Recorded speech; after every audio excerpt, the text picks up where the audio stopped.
So just a little heads up, I apologize in advance. Some of the slides contain images that are a little unpleasant. Unfortunately, when you work with large-scale data sets, you come across these unpleasant images. So I have in some of the slides just to illustrate some of the work I'm doing. So just so you're aware. And hands up, who's seen this image? Yay! Okay, so we've all heard of generative AI. Most of us have probably used it for work or just played around with it for fun. Tried ChatGPT, Gemini, Copilot. Hands up. Oh, wow, okay.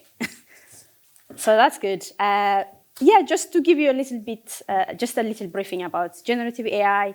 I mean, it's been around for a while, but it's only over the last 2 years that it really took over. So the first one, the first incident was the release of DALL-E in April 2022, where within the first 3 months of the release, DALL-E had about 1 million users, and that really kind of made generative AI a household thing. It became a public thing. But then in November 2022, ChatGPT was released, and within just the first month, it had over 3 million active users. And that really established generative AI as something most people are aware of, and most people use as on their professional or personal lives. So, as generative AI becomes something that is a household within the public, within the academic, within the industry. There has also been a lot of discussions around the ethics and the responsibility and accountability and failures and so on. And unfortunately, when we delve into the ethical questions that arise with generative AI, unfortunately, a lot of sci-fi, hypothetical, scientifically ungrounded ideas such as, rogue AI or existential risk arising from AI systems has dominated both the public, but also regulators and academic researchers as well.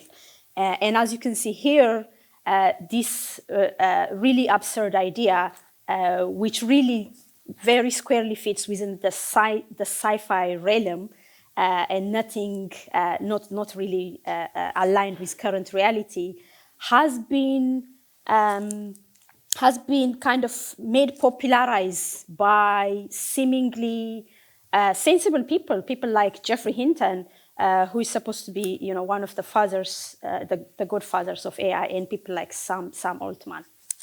So the fact arguing that it doesn't have any scientific or engineering grounding and pushing back against this idea makes it really, really difficult. But I can assure you there are also plenty of actual scientists and AI researchers that find this idea of rogue AI or existential risk completely absurd. And unfortunately, as baseless as these ethical concerns are, they are also really dominating important conversation, more specifically in the regulatory space, and they are derailing regulation towards these nonsensical ideas. And if you want to read a very articulated, rigorous analysis of how the whole idea is just absurd, I highly recommend a very recent paper by Timnit Gabru and Torres. They do a brilliant analysis of how ideas like conceptions like existential risk from AI have no empirical groundings, no engineering basis, no scientific hypothesis to test, and so on. So now that we have covered these misunderstandings, now that we have them out of the way, let's talk about the actual real concerns that are arising from, more particularly from generative AI and AI in general. So the first one, if most of you are using generative AI, you are probably aware of the fact that it's unreliable. Plenty of rigorous scientific research has shown that these systems like ChatGPT make stuff up that seems genuine, that seems factual, but if in fact doesn't exist or it's incorrect. This is called the problem of hallucination. And when these systems make stuff up, or when they mix things up, it might be fun and it might seem silly, but it does have real-world actual consequences as these systems are being deployed and implemented into various social spaces. Here, as you can see from this example, recently the WHO decided to use a chatbot that was built of ChatGPT, I think. The idea was to help people find the closest clinics or medical facilities. And the first analysis or the first audit found out that, as reported here by Bloomberg, it was just making clinics and places, it was making up stuff of clinics that don't really exist near these areas. And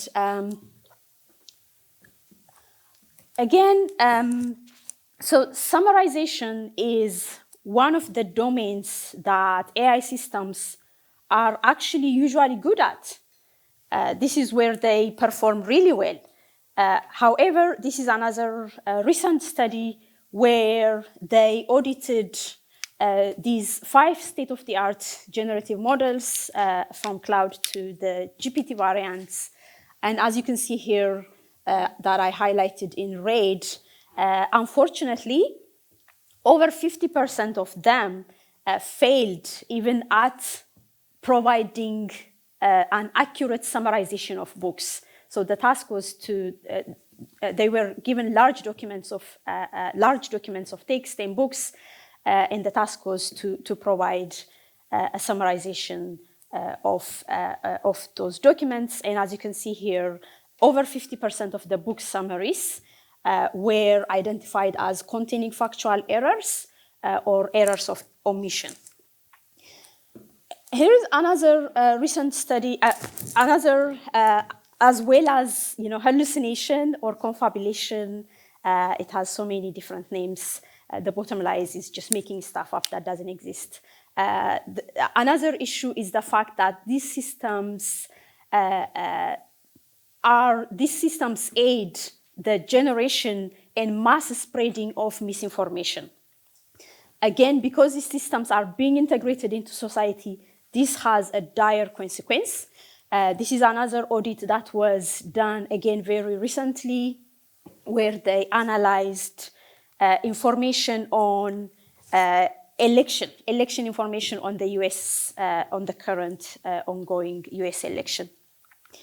And as you can see here, again, they audited 5 of the state-of-the-art, the best generative models, as you can see here, Cloud, Gemini, GPT-4, Llama 2, and Mixtral. And what they found was that, again, these systems are extremely unreliable. As you can see here, they produced text that is inaccurate. Here is, as you can see here, it shows you based on each model's performance. And Gemini is the worst here, producing 65%. And as you can see here, over 50% of them produced inaccurate information on the current American election. 40% of them produced information that is flat out harmful, and 38% was inaccurate and 13% biased. Another extremely concerning issue that is arising with generative AI is the hunger for massive amounts of energy. In the UK, for example, AI is expected to use up to 500% more energy over the next decade.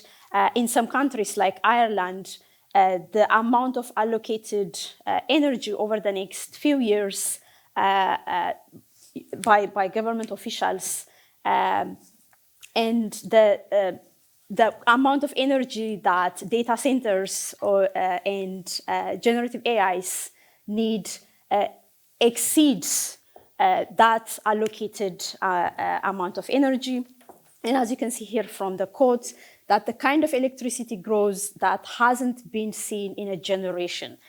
This is in reference to generative systems by Goldman Sachs. As you can see here, it really, the energy need is really shooting up. And AI has always been, energy, in terms of energy consumption, it has always been heavy, but generative systems are they consume far higher energy and electricity. As you can see here, as we are just playing around and have you seen, there were so many viral tweets that went on the recent Google feature that they added to the search engine AI overview. Have you seen some of the viral tweets where some of the questions were, how many rocks should a person eat per day? And Google overview would tell you, geologists suggest at least one small rock per day. How do I make my cheese stick? And the suggestion from Google overview was add some glue to it. So there were so many that went viral, and unfortunately, Google had to do something about it. They haven't entirely removed it. They are actually aggressively integrating it into every service. But as we, do these silly experiments on these generative systems, the amount of energy used even to generate, silly, sentences, a sentence or two, is again massively larger than, if we were using the traditional search engine, for example, on Google.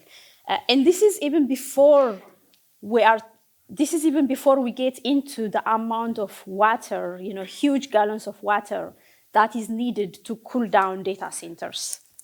This is also rising. Again, here's an article.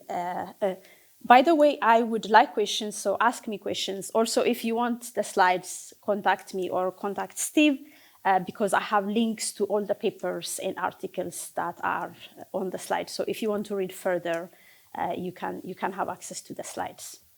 So another worrisome trend within not just generative AI, within the AI space, is the fact that just a few handful corporations are coming to dominate and control the entire market. I'm a researcher, so we look at AI and power and domination from a research perspective. For example, here is a research myself and my colleagues did where we examined the 100 most influential machine learning papers published in two of the most, high-level, most prestigious venues, which are ICML and NeurIPS. And one of the things we looked at was authors and funding sources of these most influential papers. Because these are not just papers, these are also papers that introduce like state-of-the-art models, tools, data sets, and so on. These are also papers that really shape the direction of machine learning and AI in general. And as you can see here, in 2008 and in 2009, only 11% of those most influential papers were either authored by scholars from within big corporations, big tech, or people or scholars that took funding from big tech. So this means, over 10 years ago, there was a lot more diversity in terms of who produces the most influential AI research. But fast forward 10 years, in 2018 and 2019, that has completely changed. Over 50% of the most influential papers now come from big corporations or people who are funded with big corporations. And this comes at a cost of kind of excluding much more diverse researchers. We would have had researchers from all kinds of universities, even scholars from the global south and so on. But that's really radically changing. Now you have to be from an elite university or you have to be from big corporations, because the kind of research the kind of resources that's required to produce these influential papers is out of the leagues of most of us, because you even need huge, massive amounts of compute to kind of run the kind of experiments and analysis you need to run. And so the bottom line is that big tech corporations, in terms of research, are really kind of controlling the space. And with that comes, the field is then directly or indirectly driven by the objectives and the values of big tech corporations. So it's not just research where big tech is really dominating and controlling the space. If you look at the financial space, this is data from 2003 versus 2023. So finance in terms of revenue generating. Back in 2003, you see like the top or the most, the richest or wealthiest corporations would have been much more diverse, including supermarket chains, food chains, automotive companies, and so on. But over the past 20 years, that has completely radically changed. Now everything at the top is all big tech corporations, Microsoft, Apple, Google, and so on. And again, this domination, you see it within research, within the finance space. And another thing we often don't think about is regulation. So this is called regulatory capture, as there is more and more discussion around regulation. And there are, whether it's in the UK, the US, or Asia, or Africa, one of the hot topics is how do we regulate generative AI or AI in general, given that it's impactful, given that it's consequential, given that it's altering society as we know it. And big tech corporations have very tactically placed themselves within these regulation discussions. As you can see here, the top spenders in lobbying have become big tech corporations. Look at Apple, for example. Back in 2015, it wasn't even on the top 50 list. It was 53. But in 2022, Apple have gone up from not being on the top 50 list to be on the second. So they've increased their lobbying budget from 750,000 to 6.5 million USD. So we've seen hallucinations, we've seen power consumption, we've seen the danger of spreading misinformation, we've seen the concentration of power. Now, my area of expertise, as I said, is evaluating and auditing large-scale data sets that are used to train AI systems, also generative AI. So I'll delve into how these data, the various issues to do with these data sets, and also how, as we scale up, the problem gets worse. So this is, again, I apologize for this. I have blurred the images. Hopefully that helps. So this is a result from an audit that a colleague of mine did back in 2020. That feels ages ago. And we looked at an image dataset that was used to train computer vision systems for over 10 years. And auditing datasets hasn't really been a thing, it was just a few of us that started doing it, but now it's getting attention. So we were the first to look at this dataset, and what we found is, as you can see here, several thousands of images that were labeled, with the B word, the C word, the N word, and so on. And the computer vision community was training various systems without actually examining or looking at what's in the dataset. How are identities, concepts, and so on represented in the dataset. And thankfully, just 2 days after our paper came out, MIT withdrew the dataset, so it's no longer in use, but the different derivatives exist in people's personal servers and so on. And so the issue with datasets is, the first one is that much of the dataset that is used for training these systems is harvested without the consent or the knowledge of people. So I am pretty sure, like most of us in this room, our images are in some data set somewhere.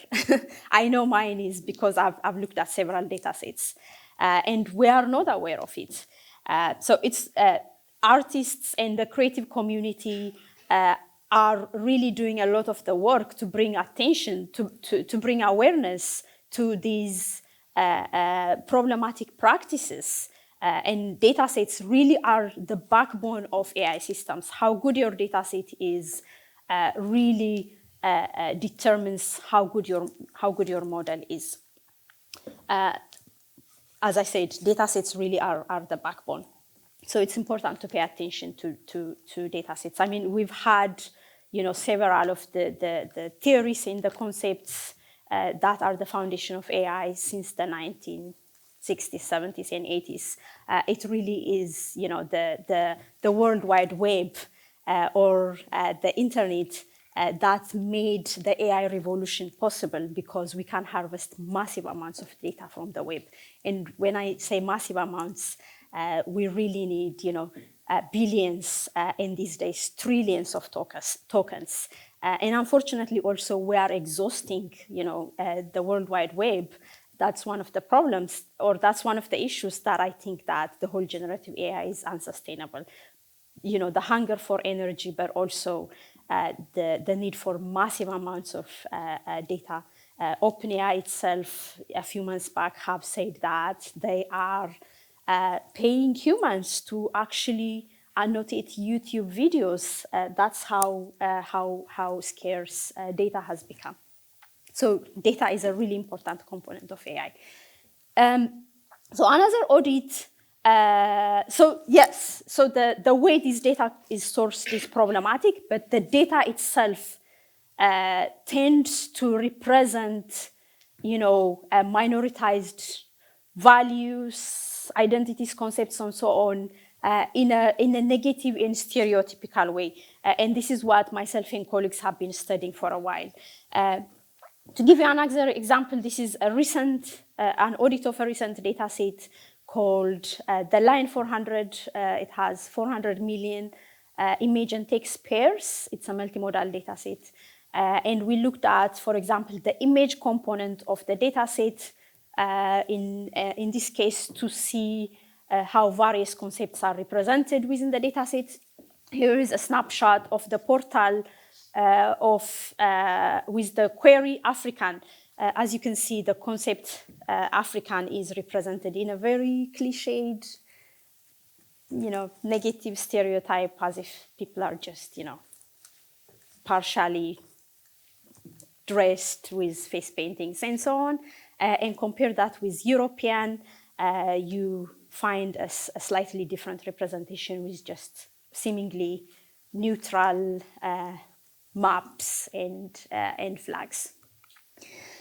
And in a much more recent audit, so one of the things we hear within machine learning is that I should say that there is so much hype around AI, both within the AI research community and industry, and also what we hear most of the time within the media presents AI in an extremely hyped way.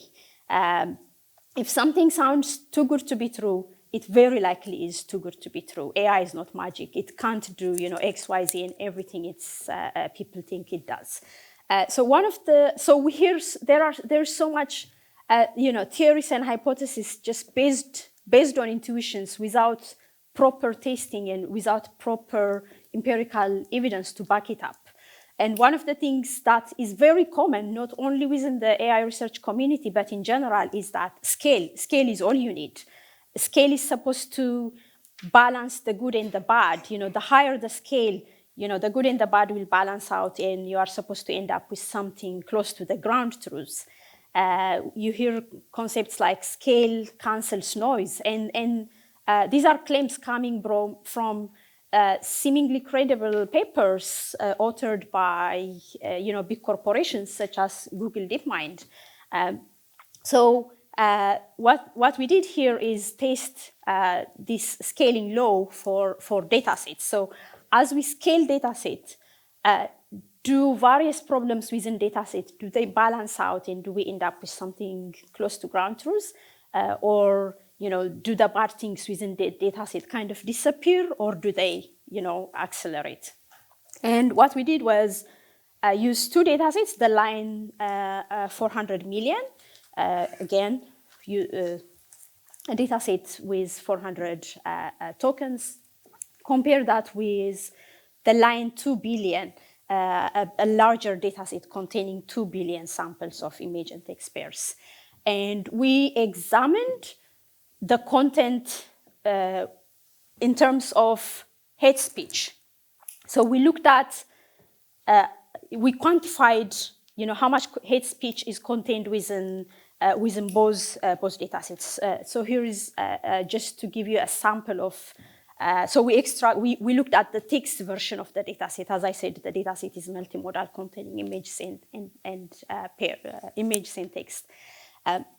So first, we used a tool called Sentimento to classify the texts as, hateful, targeted, or aggressive.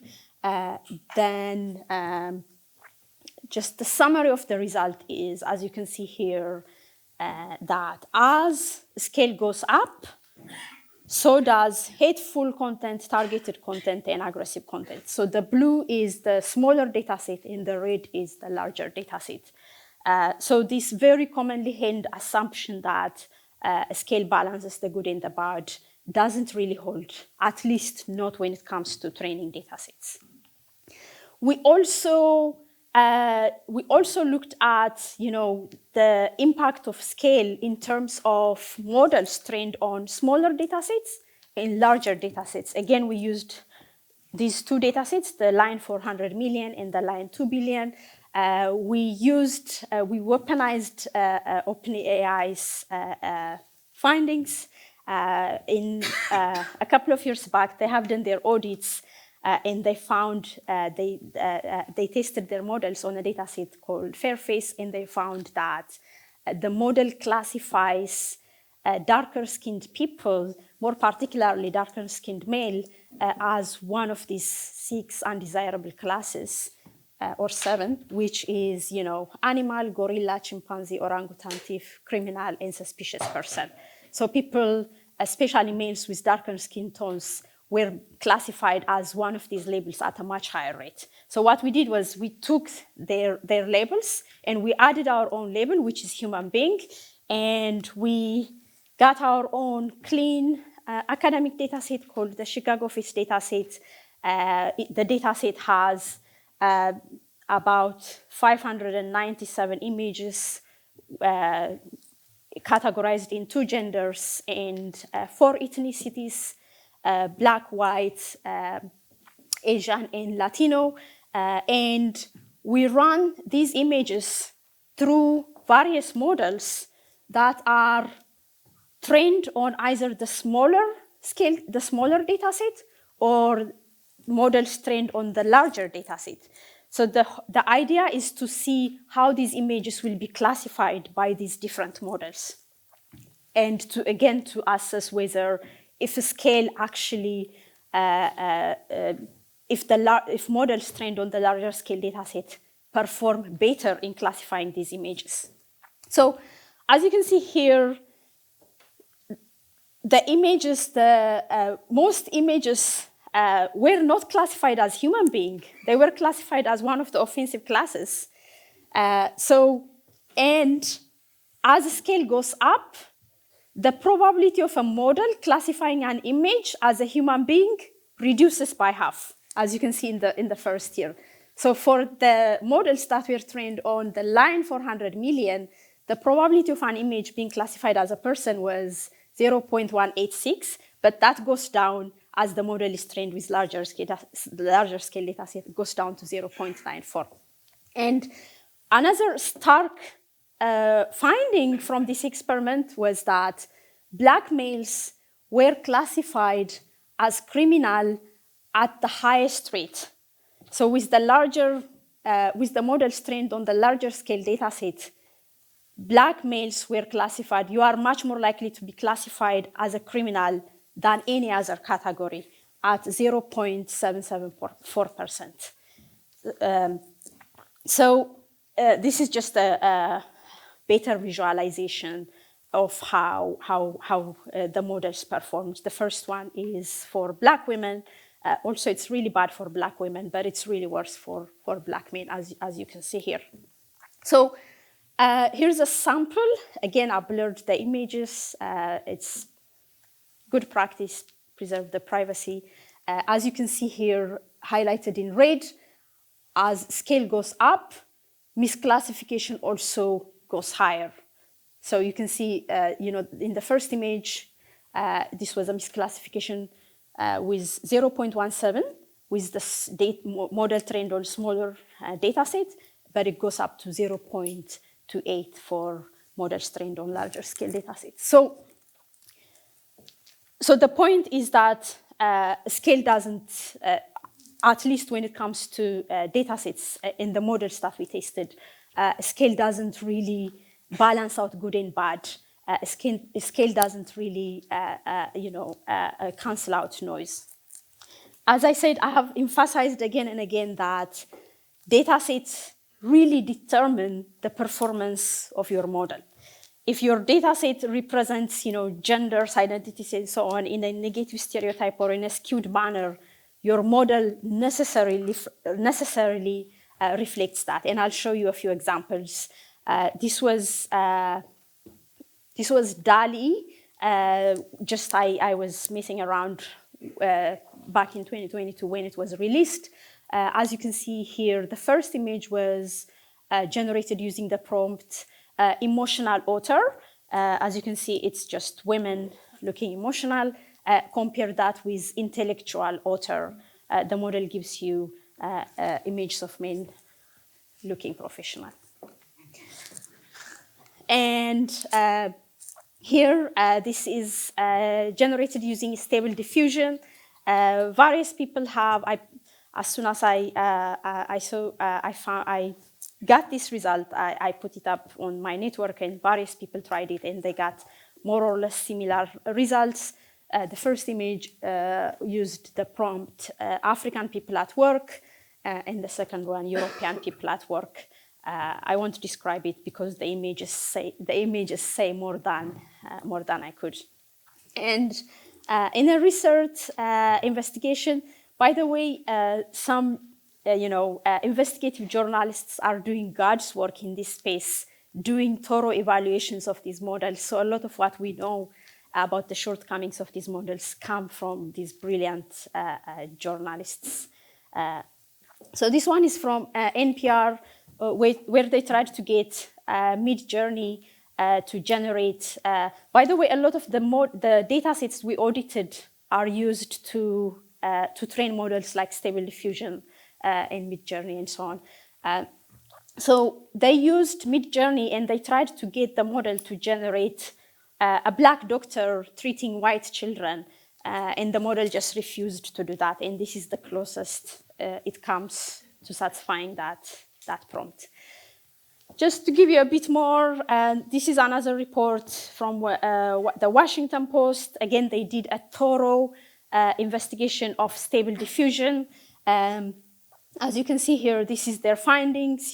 Toys in Iraq, attractive people, mostly white, Western-looking women, and Muslim people, and it really kind of, encodes these socially held stereotypes and a portrait of a person at a social service. And according to their report, almost all the images the model produced were of Black and brown people, people of color. And one of the objections we get is, so what? The model really reflects, societally held views. So there is nothing you can do about it. But that is not true, because that's not the ground truth.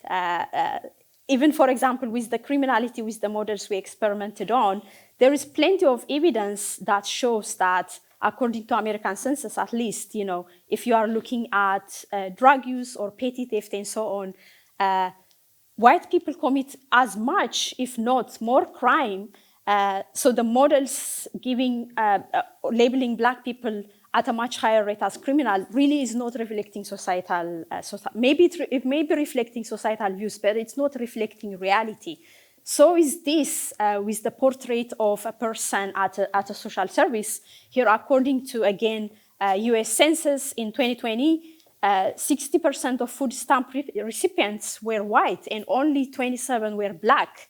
Yet the model gives you mostly Black images when you ask it to generate a person of an image of a person at a social service. So getting to the hype, deceptive, and overinflated claims, this is common even within the scientific community. We hear claims that are extremely too good to be true.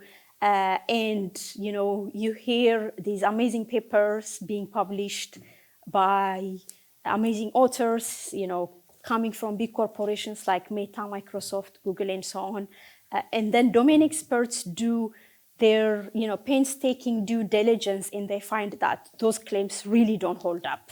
And one example here is in 2023, Google DeepMind released a paper claiming that they have revolutionized organic chemistry, and using AI, the claim is that they have found over 2.2 million novel structures that escaped previous human chemical intuition. And when this paper was released, it really was the mark of, amazing scientific achievement. It went viral. It was read widely. But then actual domain experts, people that work in organic chemistry, did a really thorough examination of the claims these are a bunch of researchers from UCL, and what they found was that much of the claim doesn't really stand up to scrutiny, and they found that, unfortunately, they found scant evidence for compounds that fulfill the trifecta of novelty, credibility, and utility. So, unfortunately, not many people know about this paper. The viral overinflated claim is over-disseminated, while the domain experts that are trying to correct these hardly get attention.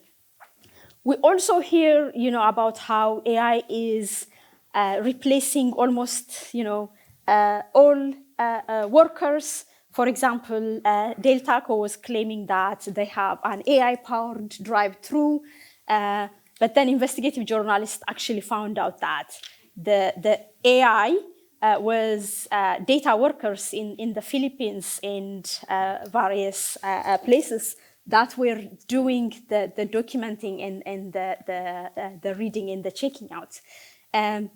Same with Amazon just work out. The idea was that they would use AI to automatically, scan what you have collected, and they will just, automatically charge you, and you don't have to bother with like scanning and paying and so on, and you just collect your items and just walk out, and the AI will do the rest.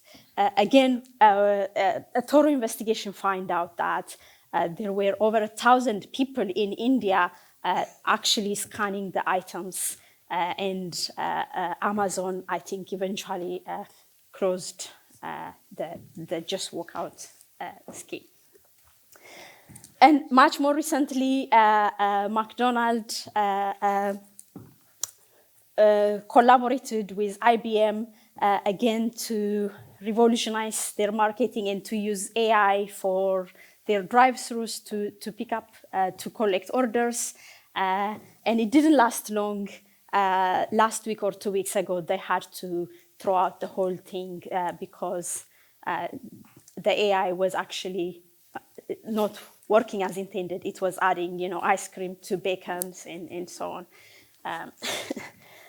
And another thing we hear about is how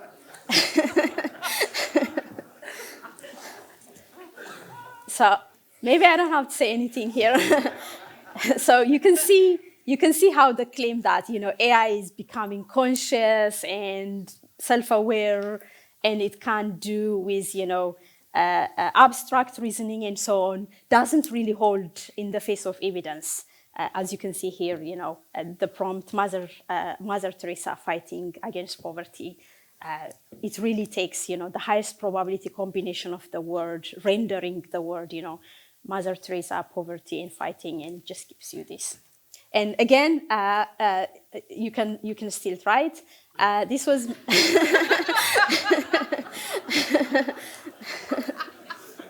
I like to give these systems like prompts that fascinate me, and yes, this was actually a while back. I used stable diffusion for this. And this is what it thinks catfish is. And again, we laugh about these things because they are silly, they are fun, but we have to remember they have like actual real life consequences because people are using them.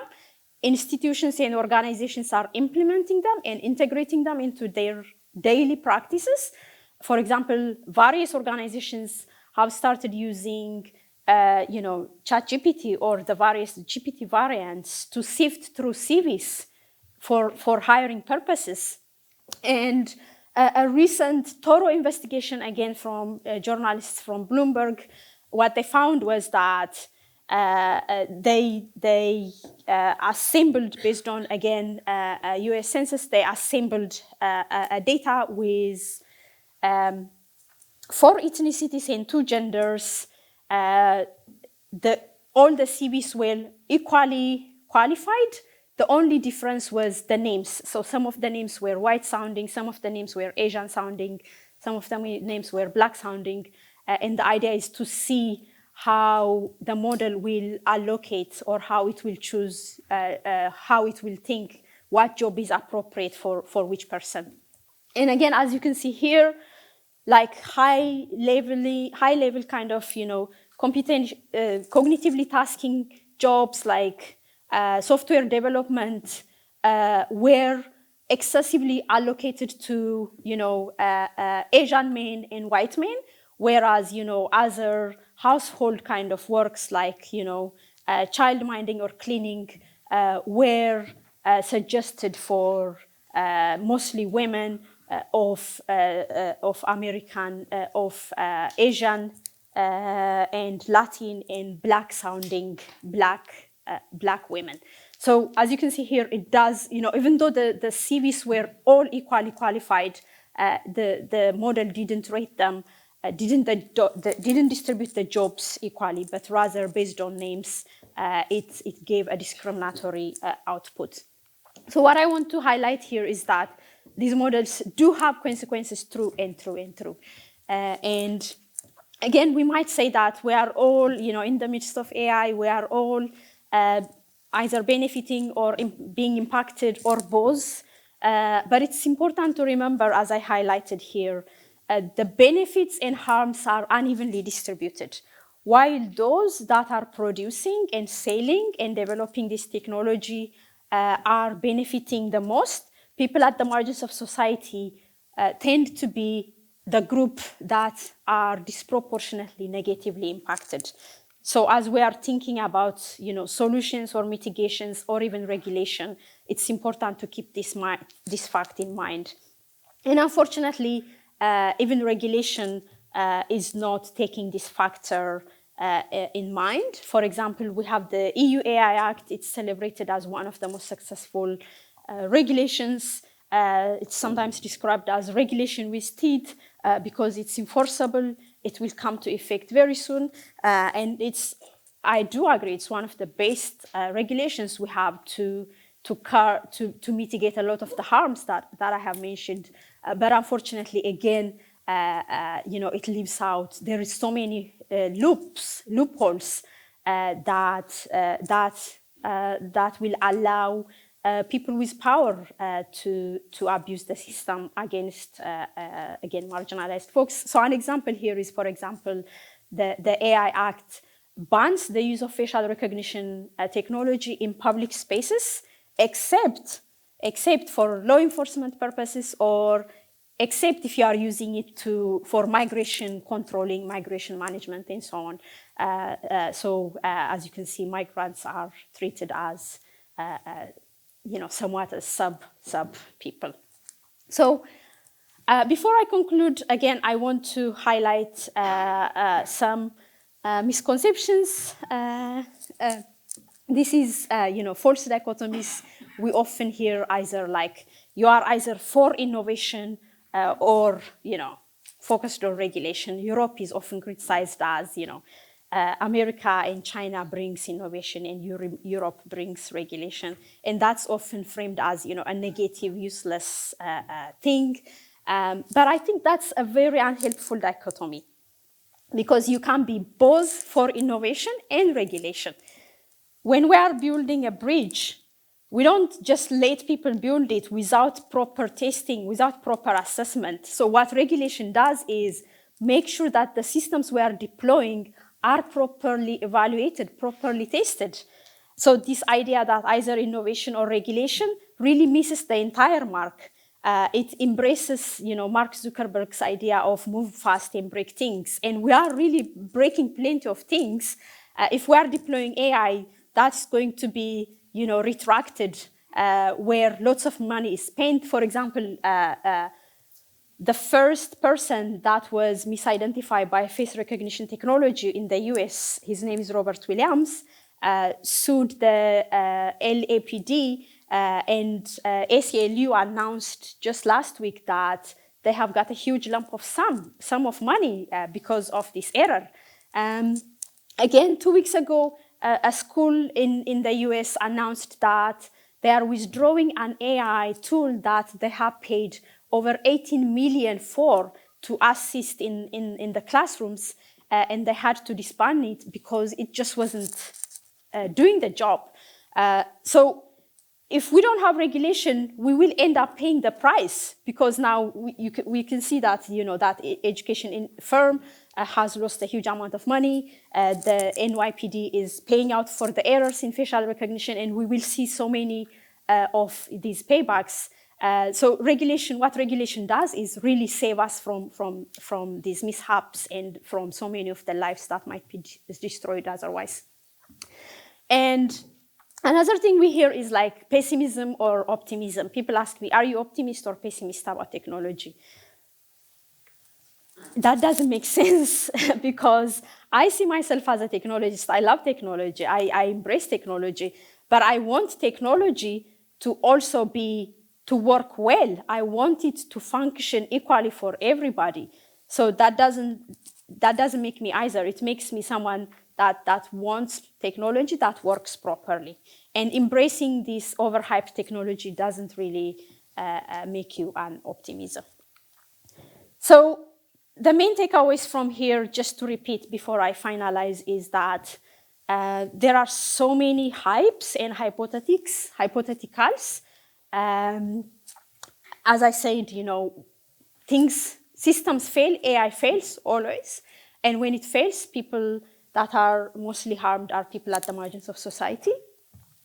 And unfortunately, the most effective mechanism to correct these systems is public outrage. So when Google deployed that AI overview and when there were so many tweets that went viral showing how absurd the system is, Google had to take action. Facebook released a model called Galactica about 2 years ago. It was introduced with a huge, with a huge excitement that it was supposed to be the model that is going to revolutionize scientific writing. It was supposed to aid scientists, write scientific papers, so it will produce scientific papers with proper citations, proper formula, and so on. But it was, just after it was released, we found so many holes. It was writing a scientific paper on the health benefits of eating crushed glass, and it would give you the nutritious breakdowns of how much crushed glass you should eat. And they had to retract it just 3 days after its release. So public outrage seems to work in terms of correcting these systems. And the other thing is regulation, because then they become liable if they don't satisfy regulatory expectations. So these are these really help. So I know most of you have, because you've raised your hands, are using various generative models, either for your personal use or for professional use. My advice for those integrating generative systems into your workflow is they do make things up. They do give you text that seems factual, but it just doesn't exist, or it's incorrect. So beware of the limitations and the drawbacks. If you are using it, double check, triple check that the text or image it gave you actually exists and it's actually accurate. And if you are a company that is trying to use generative AI and to cut corners or to let go of some people, it probably will fire back, because generative AI won't do the job of a human. So be careful of using generative AI to cut corners, because it will fire back. And if for those that are doing for those that are engaged in producing AI systems, generative systems, or for the vendors, a lot of the problems I pointed out are not just little annoyances and obstacles. These are fundamental problems. OpenAI, Google have spent so much money, for example, trying to find a solution for hallucination. They still haven't. It just seems to be a feature, a fundamental feature of generative systems. So for a lot of the problems we pointed out, it's not just little technical tweaks that will solve these problems. It's a fundamental rethinking and structural change that will bring about change, that will bring better technology. And for this, active participation in the key decision making, whether it's in the ideation or the developing of these systems, and active inclusion of disproportionately impacted communities from marginalized groups, really helps in thinking about the technology in a better way, in a just way, in a fair way. And I don't think there is any regulators in the room, but my message here is that these systems go wrong, and most of the time, corporations that are producing and selling these systems just get away without any consequences. So it's important that people are held accountable when things go wrong, when their products causes harm. So having proper mechanisms for accountability, it could be via, regular audits of a system and so on. Having a mechanism for accountability is important. Again, a lot of the work that we do or people like me do, it's not glamorous. You would get funding much quicker if you are proposing to build a shiny tool compared to if you are proposing to audit a data set. So proper resources for even investigative journalists is important. And it's really difficult to compete with big tech.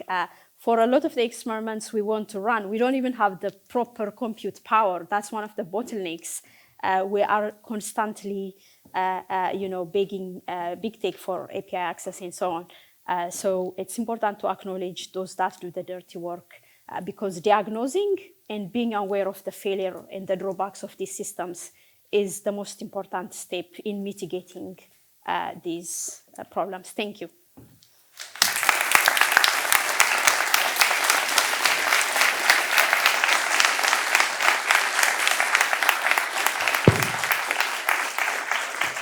Thank you, Dr. Abeba. We have time for 2 questions. Oh, we're running out of a microphone.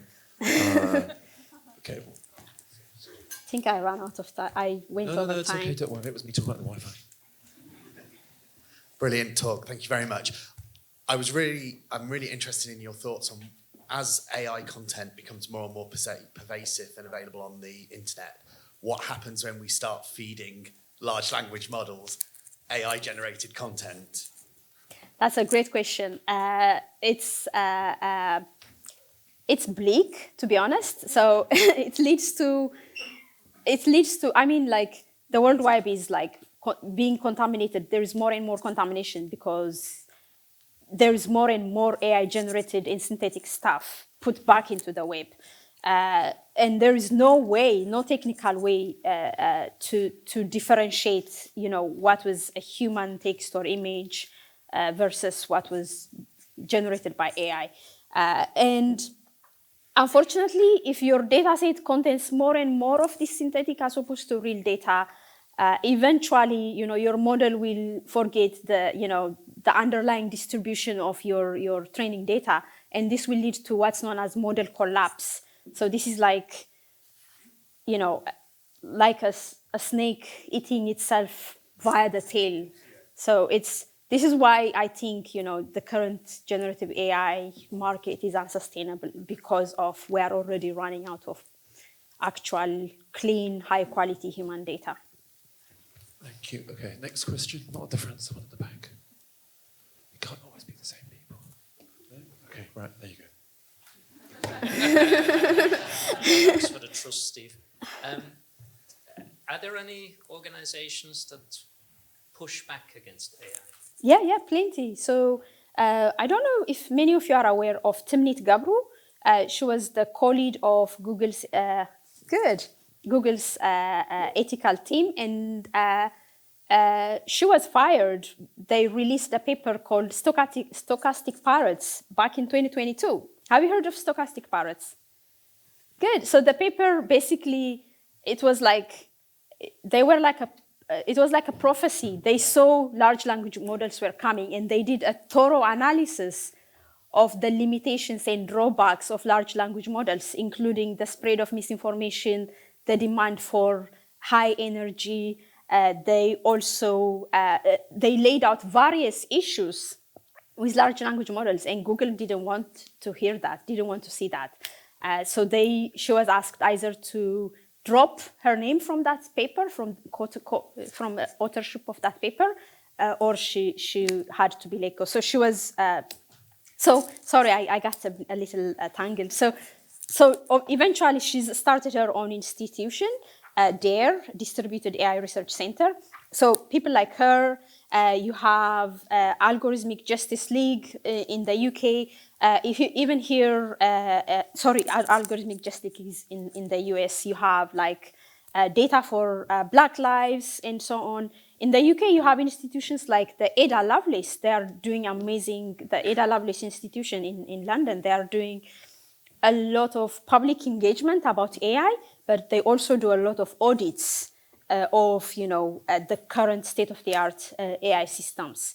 There are plenty of like civil society organizations and research centers. They are small and underfunded, but there is plenty of people in organizations that are pushing back against a lot of this. Thank you, Dr. Abeba Birhane. Thank you.